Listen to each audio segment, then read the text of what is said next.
السلام علیکم۔ بال جبرائیل کی تفہیم کے سلسلے میں غزل نمبر 10 کے ساتھ ہم حاضر خدمت ہیں۔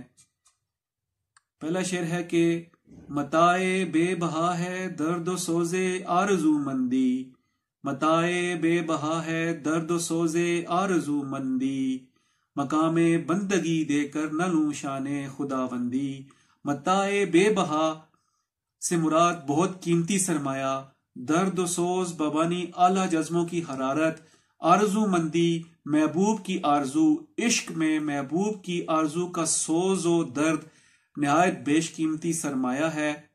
مقام بندگی یعنی بندگی کا ذوق و شوق، شان خداوندی یعنی محبوب کا مقام ناز۔ اگر مجھ سے کہا جائے کہ میں بندگی کا ذوق و شوق چھوڑ کر آقائی کی بے نیازی لے لوں تو میں یہ سودا کبھی نہ کروں گا۔ تیرے آزاد بندوں کی نہ یہ دنیا نہ وہ دنیا، تیرے آزاد بندوں کی نہ یہ دنیا نہ وہ دنیا، یہاں مرنے کی پابندی وہاں جینے کی پابندی۔ آزاد بندے کسی بھی قسم کی قید اور پابندی پسند نہیں کرتے، اس لیے اے خدا تیرے جو آزاد بندے ہیں ان کے لیے نہ یہ موجودہ دنیا رہنے کے قابل ہے اور نہ آنے والی دنیا، کیونکہ یہاں مرنے کی قید ہے اور آنے والی دنیا میں جینے کی قید ہے۔ اس دنیا میں مرنے کی شرط ہے، کوئی بھی اس سے بچ نہیں سکتا، یہ بھی پابندی ہے، اور آنے والی دنیا میں ہمیشہ زندہ رہنا ہوگا، یہ زندہ رہنا بھی ایک پابندی ہو گئی۔ آزاد بندے دونوں جگہ اپنے مزاج کے برخلاف پابندیوں کے شکار ہو گئے۔ حجاب اکثیر ہے آوارہ کوہ محبت کو، حجاب اکثیر ہے آوارہ کوہ محبت کو، میری آتش کو بڑکاتی ہے تیری دیر پیوندی۔ حجاب یعنی پردہ اکثیر ہے، یعنی بے حد مفید ہے۔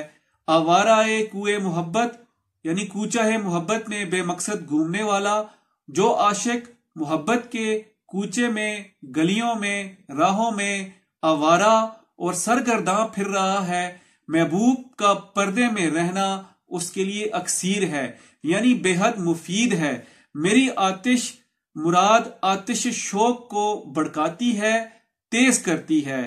تیری دیر پیوندی مراد دیر کے بعد ملنا، کیونکہ محبوب کا جلوہ دیر کے بعد نظر آتا ہے اور عشق کی آگ بھڑکتی رہتی ہے اس دوران۔ گویا محبوب کا فراق عشق کی آگ کے لیے ہوا کا کام دیتا ہے۔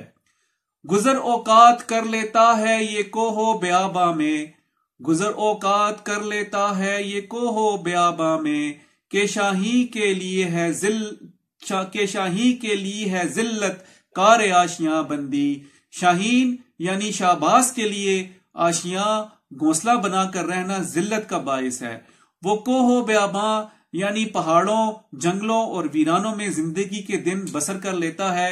مراد یہ ہے کہ عالی ہمت اور بلند حوصلہ افراد کی نظر اسباب پر نہیں ہوتی اور نہ ہونی چاہیے، کیونکہ ان کے لیے یہ زیبا ہی نہیں۔ یہ فیضان نظر تھا یا مکتب کی کرامت تھی، یہ فیضان نظر تھا یا کہ مکتب کی کرامت تھی، سکھائے کس نے اسماعیل کو آداب فرزندی۔ حضرت اسماعیل علیہ السلام نے فرزندی کے جن اصولوں اور طریقوں کا بے مثل عملی مظاہرہ کیا، وہ انہیں کس نے سکھائے؟ ان اصولوں اور قاعدوں کی تعلیم انہیں کہاں سے ملی تھی؟ کیا یہ سب کچھ کسی سکول یا کالج سے سکھایا گیا تھا؟ یہ تو ان کے والد حضرت ابراہیم علیہ السلام کی پاکیزہ نظر کا فیض اور مہربانی تھی۔ والد ماجد کی زبان سے قربانی کا اشارہ ملتے ہی فوراً کہا کہ بارگاہ خداوندی سے آپ کے لیے جو حکم صادر ہوا ہے اسے پورا کیجیے۔ فرزندی کے قواعد و آداب کی اس سے بہتر مثال انسانیت کی پوری تاریخ میں نہیں ملتی۔